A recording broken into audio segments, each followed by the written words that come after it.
لله الحمد لله رب العالمين والصلاة والسلام على سيد المرسلين أما بعد فأعوذ بالله من الشيطان الرجيم بسم الله الرحمن الرحيم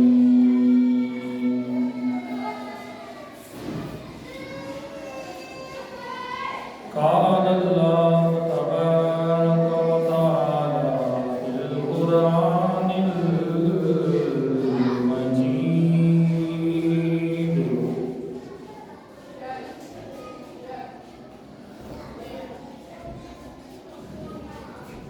إن الله وملائكته يصلون عليه إن الله وملائكته يصلون على النبي يا أيها الذين آمنوا صلوا عليه وسلموا تسليما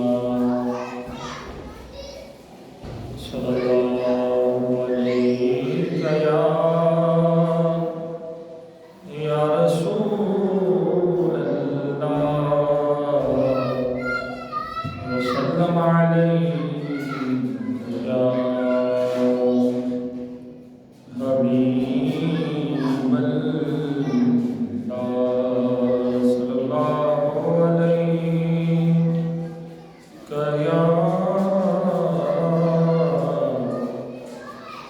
رسول الله وسلم عليك يا حبيب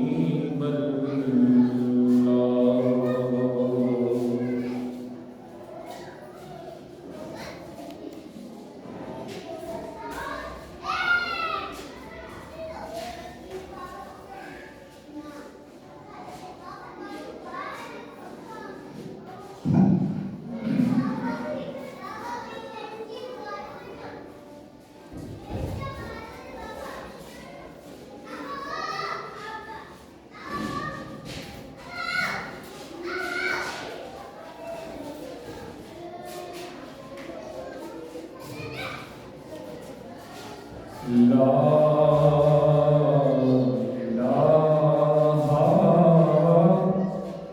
إلا الله لا إله إلا الله لا إله إلا الله لا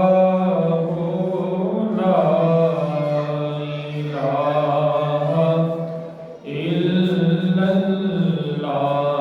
پڑھ کے دیکھو کیا ہے میر اللہ ہی اللہ پڑھ کے دیکھو کیا ہے میر اللہ ہی اللہ اس کا رتبہ کتنا اعلیٰ بس یہ جانے اللہ والا پردے کا پردہ ہے میر اللہ ہی اللہ پردے کا پردہ ہے میر اللہ ہی اللہ میم سے ماں کا دامن ملا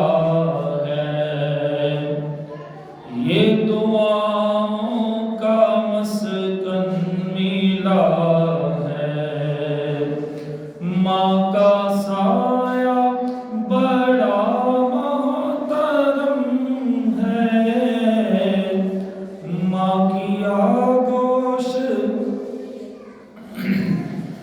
باب کرم ہے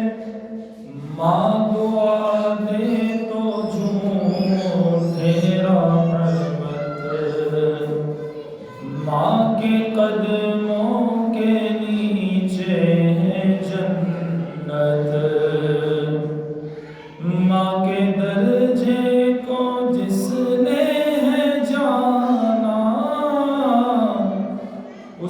ٹھوکر میں ہے یہ زمانہ، دودھ کے ایک قطرے کی قیمت ہو نہیں سکتی دنیا کی دولت۔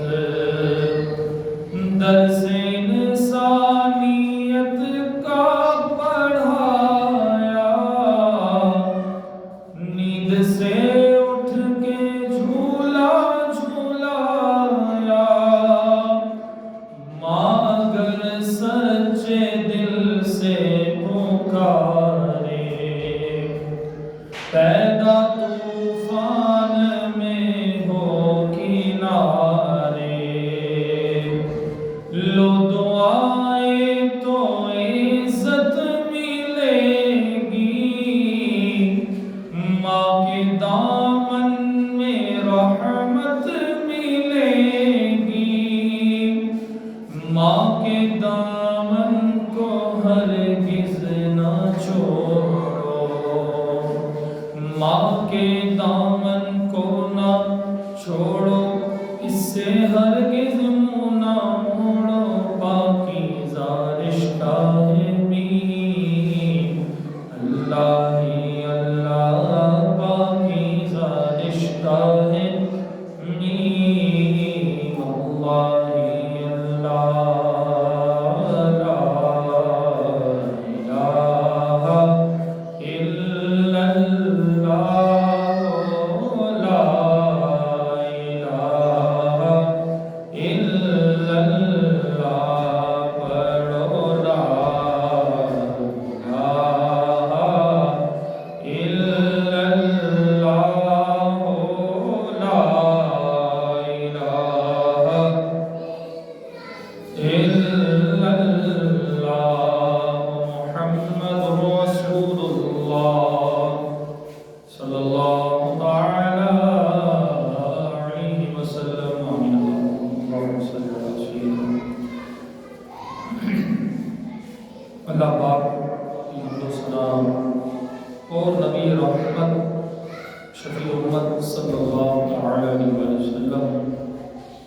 کی بارگاہ میں ہدیہ درود و سلام کا نذرانہ پیش کرنے کے بعد اللہ رب العزت کی بارگاہ میں دعا ہے،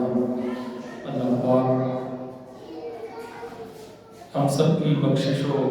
مغفرت فرمائے۔ نبی پاک علیہ الصلوۃ والسلام نے ارشاد فرمایا،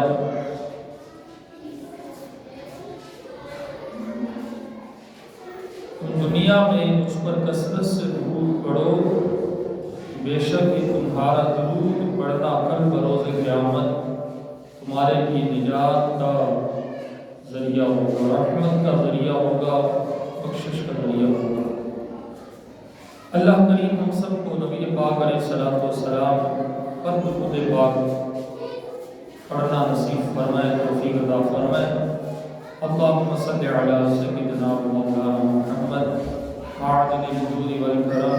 وعلیہ وآصحابہ وسلم۔ حضور نبی کریم علیہ الصلوۃ والسلام نے ارشاد فرمایا، ترمذی کی حدیث ہے اور یہ حدیث ابو داؤد نے بھی ذکر فرمائی ہے۔ نبی پاک علیہ الصلوۃ والسلام نے فرمایا، لا تنفق راعۃ شیئا من بیت زوجها الا باذن زوجها، قیل یا رسول اللہ ولا الطعام، قال ذاک افضل اموالنا۔ نبی پاک علیہ الصلوۃ والسلام نے فرمایا، کوئی عورت اپنے شوہر کے گھر سے اس کی اجازت کے بغیر کوئی چیز خرچ نہ کرے، یعنی صدقہ و خیرات میں نہ دے۔ آپ سے پوچھا گیا، اے اللہ کے رسول، کھانا بھی نہ دے؟ آپ صلی اللہ علیہ وآلہ وسلم نے فرمایا، یہ تو ہمارا سب سے بہتر مال ہے۔ بیوی کا یہ فرض ہے کہ وہ اپنے شوہر کے مال کی حفاظت کرے اور اپنے شوہر کی اجازت کے بغیر اس کے مال میں تصرف نہ کرے۔ بیوی کے لیے جائز نہیں کہ وہ اپنے گھر والوں یا کسی نادار کو اپنے شوہر کے مال سے یا سامان سے اس کی اجازت کے بغیر کوئی چیز دے، یا پھر اس کو علم ہو کہ خاوند کو جب علم ہوگا تو وہ کچھ نہیں کہے گا اور راضی رہے گا۔ عورتیں بہت زیادہ بے احتیاطی کرتی ہیں کہ شوہر کے مال سے اس کی اجازت کے بغیر مال خرچ دیتی ہیں، ان کو اس ناجائز ہونے کا خیال تک نہیں آتا۔ ان کے بارے میں نبی پاک علیہ السلام نے ارشاد فرمایا کہ جن عورتوں کو اگر مال خرچ کرنا بھی ہے اور وہ اگر کسی کی بیویاں ہیں تو ان کے لیے لازم ہے کہ وہ اپنے شوہر سے اجازت طلب کر کے پھر اس کے مال میں وہ تصرف کر سکتی ہیں۔ ہاں اگر ان کا اپنا کوئی ذاتی مال ہے، ان کے اپنی کوئی ذاتی اخراجات، ان کے پاس اپنے کوئی ذاتی پیسے ہیں تو وہ اپنے ان پیسوں میں سے خرچ کر سکتی ہیں، کسی غریب کو، کسی مسکین کو، کسی ضرورت مند کو، کسی فقیر کو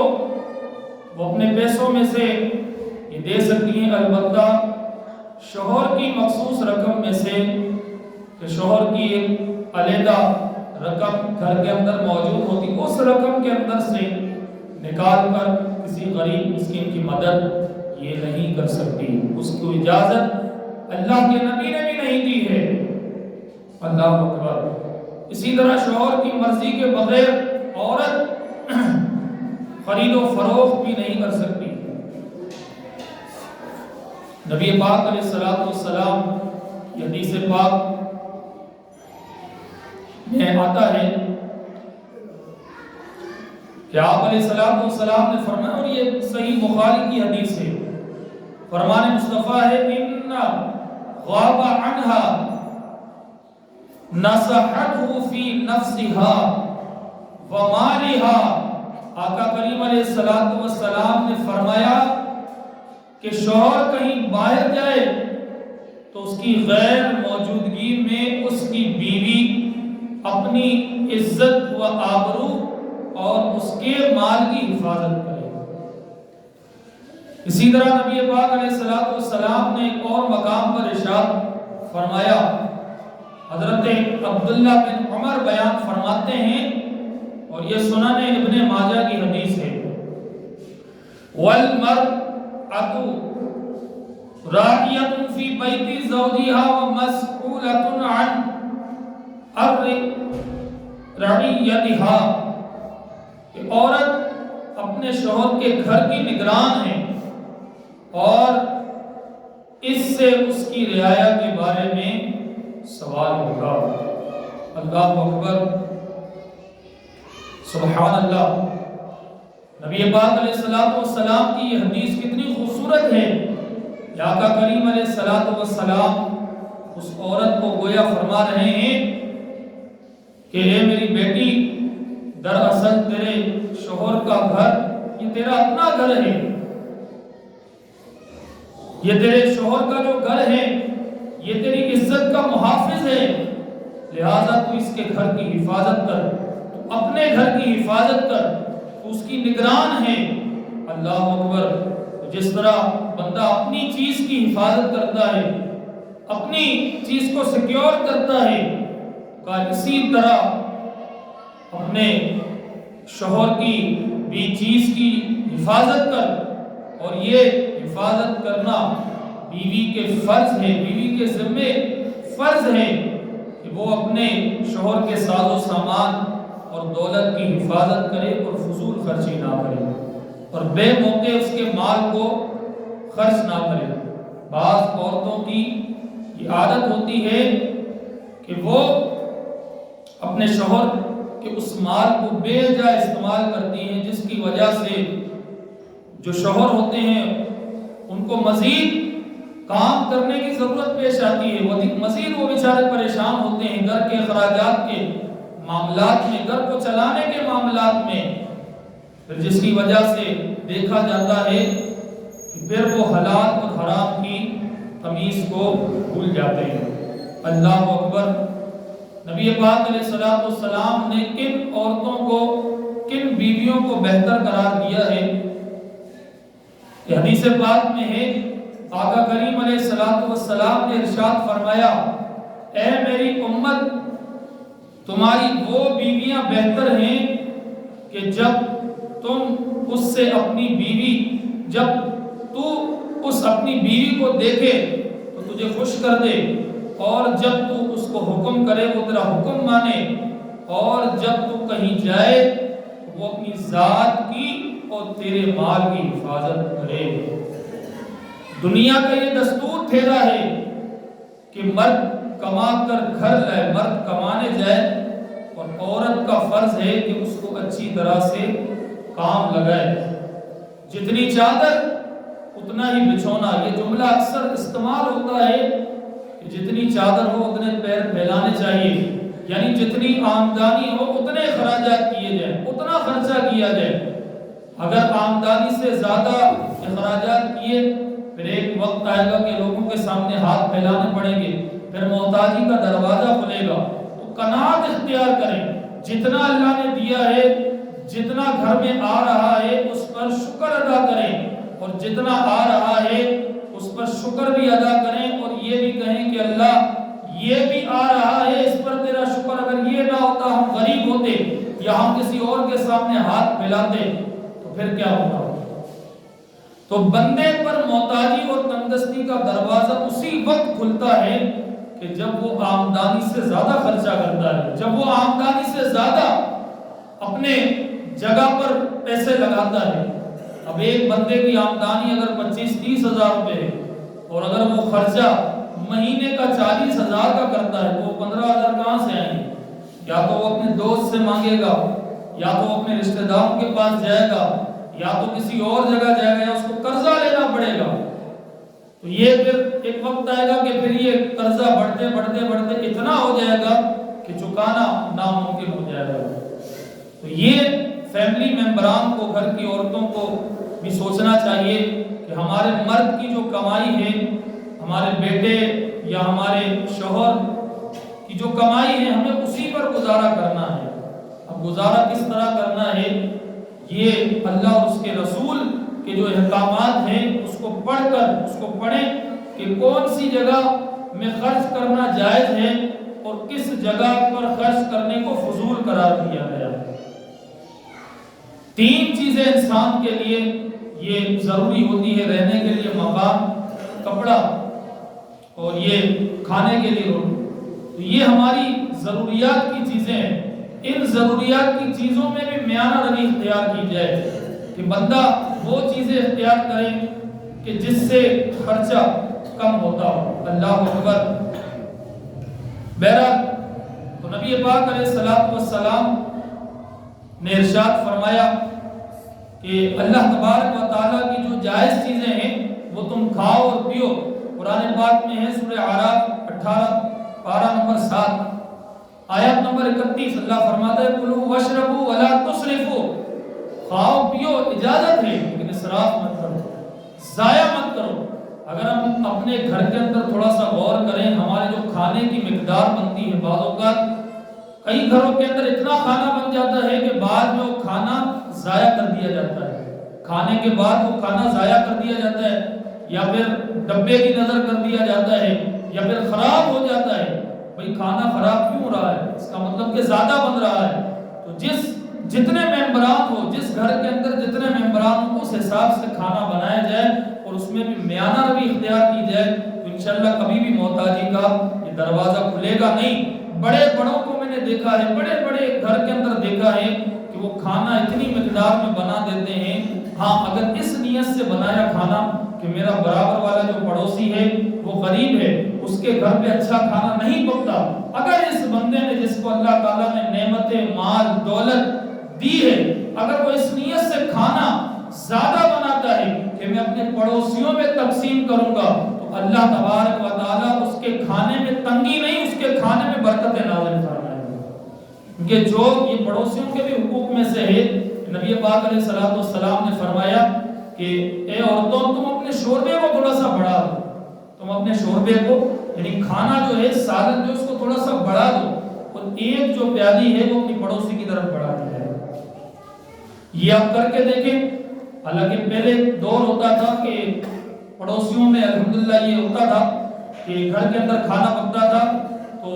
ہمیں ہمارے والدین کہتے بھئی یہ فلاں گھر کے اندر دے کے آؤ، یہ فلاں پڑوسی کو دے کے آؤ، یہ نیچے جو غریب ہے اس کو دے کے آؤ، تو یہ دیکھا جاتا تھا۔ لیکن آج اب یہ سلسلہ بھی آرام سے ختم ہوتا جا رہا ہے۔ اس کی شاید وجہ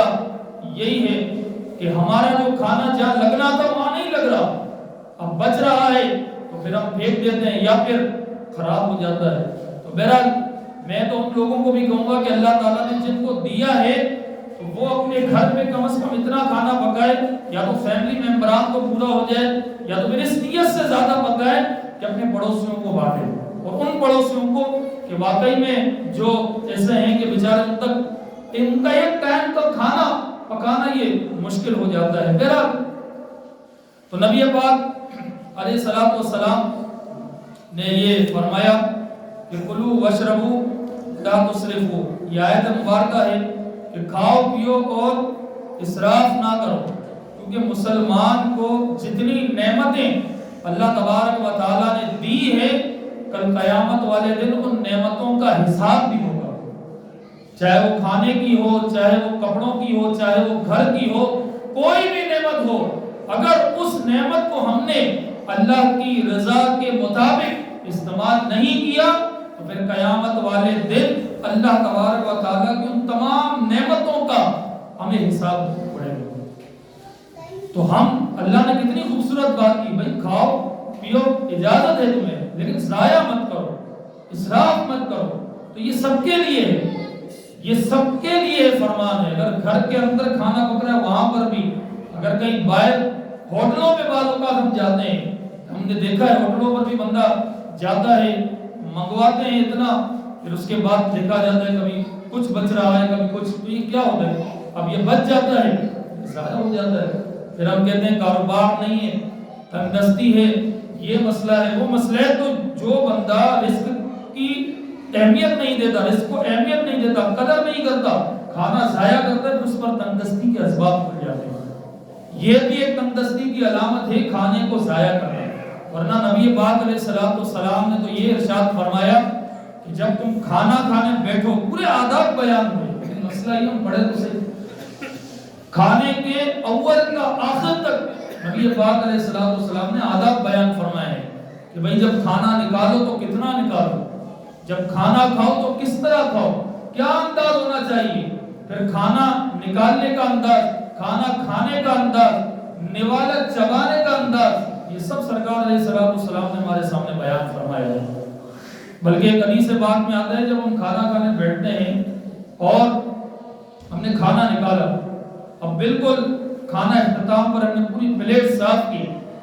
اور اس پلیٹ کو اگر ہم نے تھوڑا سا پانی ڈال کر تھوڑا سا دھو کر اس پانی کو پی لیا، اللہ تبارک و تعالیٰ ایک غلام آزاد کرنے کا ثواب عطا فرماتا ہے، اور کتنی بیماریاں ہم سے دور ہو جاتی ہیں۔ اب اگر ہم یہ کرنے بیٹھیں تو ہمارے اپنے مسلمان ہی کہیں گے یار یہ لگتا ہے اس کو پتہ نہیں اور یہ بھوکا ہے، پتہ نہیں کیا مسئلہ ہے اس کے ساتھ۔ یعنی یہ ہمارے اپنے ہی مسلمان، ہمارے اپنے ہی بھائی جو تھوڑا سا بڑھ جاتے ہیں، یعنی تھوڑا دنیاوی طور پر ان کے پاس تعلیم آ جاتی ہے تو پھر کہتے ہیں یار ان کا کام دیکھو کیسی حرکتیں کر رہی ہے، یوں کر رہے۔ تو بہرحال وہ بیچارے جاہل ہوتے ہیں، ان کے پاس علم ہوتا نہیں کہ نبی پاک علیہ السلام نے ہمیں یہ کھانا کھانے کا طریقہ کیا بتایا ہے۔ تو ہم جب سنت کے معاملات ادا کریں تو ہم کسی کو دیکھیں نا کہ بھئی وہ کیا کہے گا، وہ کیا کہ ہم یہ دیکھیں ہمارے نبی نے کیا فرمایا، ہمارے جو نبی نے فرمایا اس بات پر عمل کریں گے۔ اور آج دیکھیں اگر ہم بیماری ہمارے اندر اتنی کیوں بڑھ رہی ہے، تھوڑی آپ دیکھیں کتنی بیماریاں ہیں، تو اگر ہم تھوڑا سا ریورس جائیں گے، تھوڑا سا غور کریں گے اپنے کھانے پینے کے انداز پر، اپنے معاملات پر، تو آپ کو پتہ چلے گا کہ ہمارا کھانے کا انداز ہی درست نہیں ہے، یعنی ہمیں کھانا کھانا بھی نہیں آتا۔ ہم روزانہ کھاتے تو ہیں لیکن ہمیں کھانا کھانے کا طریقہ بھی نہیں آتا۔ جس دن ہم سرکار علیہ الصلوۃ والسلام کے بتائے ہوئے طریقوں کے مطابق اگر ہم نے کھانا کھانا شروع کر دیا، سب سے پہلی جو ہمیں فائدے والی بات وہ آئے گی ہمارے درمیان، وہ یہ ہوگی کہ تنگ دستی کا دروازہ یہ بند ہو جائے گا اور فراغ دستی کا دروازہ یہ کھل جائے گا۔ یہ اگر ہم کھانا ہم نے صحیح کس طرح میں کھایا جائے، سرکار علیہ الصلوۃ والسلام نے جو ہمیں بتایا اس کے طریقے کے مطابق اگر ہم عمل کریں، خدا کی قسم ہم کبھی کسی کے محتاج نہیں ہیں۔ بہرحال ہمیں جو بھی معاملات ہمارے سامنے آتے ہیں اس میں ہمیں یہی فرمایا کہ اسراف مت کرو۔ تو ایک گھر کے اندر بھی عموماً ظاہری بات ہے، مرد جب کمانے جاتا ہے وہ کس لیے جاتا ہے کمانے؟ یہی وجہ ہوتی ہے کہ بھئی گھر کے معاملات درست چل سکے، ٹھیک ہے، گھر کے اندر محتاجی نہ آئے۔ تو جب کمانے نکلتا ہے تو اس کی جو آمدنی ہے، گھر والوں کو یہ ہونا چاہیے کہ مرد کی جتنی آمدنی ہے اسی حساب سے ہم اخراجات بھی کریں، اسی حساب سے ہم کھانا بھی بنائیں۔ ایک بزرگ کے بارے میں آتا ہے حضرت شیخ شرف الدین رازی رحمۃ اللہ تعالی علیہ، آپ نے ایک عورت کو دیکھا کہ وہ جو ہے فلاں جمنا اس وقت ندی تھی، وہاں کے پانی کو چھوڑ کر وہ دور سے جا کر پانی بھر کے آ رہی ہے۔ تو اس بزرگ نے اس عورت کو بلایا کہ بیٹا آپ اس پانی کو چھوڑ کر فلاں جگہ پر اتنے دور جا کر پانی بھر رہی ہو، تو اس کی وجہ کوئی خاص نہیں ہے، قریب ہی ہے تمہارے گھر کے قریب نہر ہے، تم یہاں سے بھر لو۔ تو اس عورت نے بڑا ہی خوبصورت جواب دیا اور کہا کہ حضرت یہ آپ نے پوچھا ہے تو میں بتا رہی ہوں، کیونکہ آپ ہمارے امام صاحب ہیں، آپ ہمارے بڑے ہیں، ہم آپ کو اپنا بڑا مانتے ہیں، اگر آپ نہیں پوچھتے تو میں آپ کو کسی کو نہیں بتا دوں۔ کہا جی بیٹا بولیں۔ اس عورت نے کہا کہ بات یہ کہ اس نہر کا جو پانی ہے یہ ہضم جلدی کرتا ہے، کھانا جلدی ہضم کرتا ہے، اب میں اگر اس نہر کے پانی کو بھر کر اپنے گھر میں لاؤں گی، جب یہ پیئیں گے میں میرے بچے اب ہضم جلدی کرے گا تو بھوک زیادہ لگے گی۔ تو کہا کہ اس وجہ سے میں اس کو چھوڑ کر وہاں جاتی ہوں کیونکہ میرا شوہر غریب ہے، میرا شوہر مزدور ہے، اس کے پاس اتنی آمدنی نہیں، اس کے ذرائع اتنے مضبوط نہیں کہ جس کی وجہ سے وہ گھر کے انتظامات اور مزید بہتر چلا سکے اور گھر کے اندر کھانے کا انتظام ہو سکے۔ کہا کہ میں چلے اس کے ساتھ باہر جا کر اس کے کام میں تو ہاتھ نہیں بٹا سکتی ہوں، لیکن کم از کم جتنی مجھے اللہ نے عقل دی ہے، جتنی میری طاقت ہے، میں اس طاقت کے مطابق تو اپنے شوہر کا ہاتھ بٹا سکتی ہوں۔ تو کہا اس وجہ سے مجھے تھوڑی محنت لگتی ہے لیکن خیر ہمارے معاملات چل جاتے ہیں۔ جب اس بزرگ نے یہ بات سنی حضرت شیخ شرف الدین رازی رحمۃ اللہ تعالی علیہ نے، تو آپ کے منہ سے فوراً سبحان اللہ نکلا اور کہا کہ بیٹا اگر ہر عورت تمہارے جیسی ہو جائے تو پھر کوئی مرد حرام کی طرف کبھی نہیں جائے گا، اگر ہر عورت تمہاری جیسی ہو جائے۔ اور پھر آپ نے کہا کہ بیٹا اب تمہیں وہاں جانے کی ضرورت نہیں ہے، اب تم پانی یہیں سے ہی بھرو، تمہارے مہینے میں جتنا راشن تمہارے گھر پر یہ آتا ہے اس سے ڈبل میں تمہارے گھر پہ راشن خود پہنچا کرتا ہوں۔ عورتیں بھی تھوڑی سی ہمت تو کریں، تھوڑی سی مطلب ان معاملات کو مینج کریں، دیکھیں، اور بالخصوص مرد کے معاملات میں اس کی یعنی کچھ بھی کرے، بھئی آپ جو یہ کما کر لاتے ہیں آپ کی کمائی کا ذریعہ کیا ہے، کہ مطلب کوئی اور تو کام نہیں، زیادہ پیسے کیوں آ رہے ہیں، کہ تھوڑے عورتیں پوچھیں، نہ کہ نت نئے مطلب طریقوں سے بولے بھئی یہ بھی چاہیے وہ بھی چاہیے۔ اب اس بیچارے کی تنخواہ 25,000 ہے، 18,000 ہے، 30,000 ہے، اور وہ فرمائش اتنی زیادہ لمبی ہوتی ہے کہ وہ مرد کہتا ہے یار بھی میں کیا کروں، بالآخر یا تو طلاق ہوتی ہے یا تو پھر وہ حرام کاری کی طرف نکلتا ہے۔ بہرحال اللہ کریم سے دعا کرتے ہیں ہمیں عقل سلیم عطا فرمائے، آمین بجاہ نبی الامین صلی اللہ علیہ وسلم۔